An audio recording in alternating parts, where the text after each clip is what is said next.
Може ли да се каже, че Славија днес изнесе урок на Левски? Како? Славија днес изнесе урок на Левски. Може ли да се каже нешто? Не, спокојно. Ми сме направили всичко, себе стане еден хубав мач. Јас честитам, мои фудбалисти су давали максимум, секи една топка беше као на војна за нас. Имали су и трпење, чекали су точен момент, направише всичко возможно и јас време им свалим шапка до пода.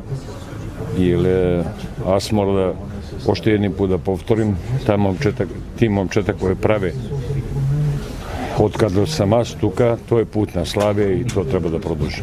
Показа ли одбора на Славија че може оште да се искачва нагоре в класирањето и да има повисоки цели, в добра форма е одбора? Не, гледайте сега, ми мора да прво анализираме нештата.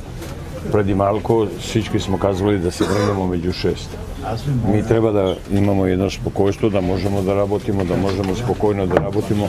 Мислим, ако тако продолжиме да работиме, със сигурност може да врвиме нагоре. Али за сега, днеска и утре, браво, честито, треба всички да сме на земја и да знамо реално кои су наши возможности. Господин Достојанче, знада ли ви состава с којто излезе Левски?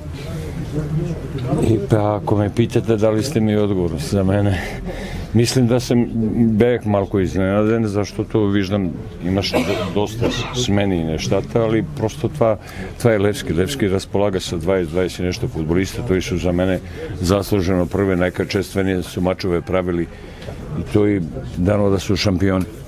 Вие сте амбициозен човек, ако Славија продолжава да врви по този начин, докъде може да стигне?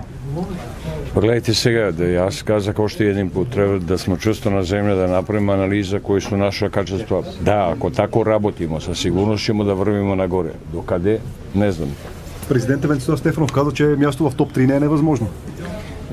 Гледайте сега, аз сум човек кој чувство на земја, след една победа, дајте да се врнеме у нормално. Днеска можеме да славиме, али од утре треба да сме спокојни и да будеме реални. Това ли е најсилниот мач на Славија, както вие поехте одбора?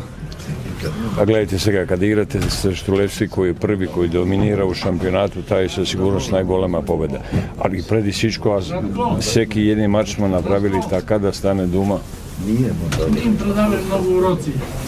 Да имат да зимат. Добре. Мерси многу. Да. Извинявайте што сам прекршувал, аз мислим да треба да само продолжиме да работиме и да не говориме многу. Браво за всичко, али треба да сме реални малку. Тоа е. Лека вечер.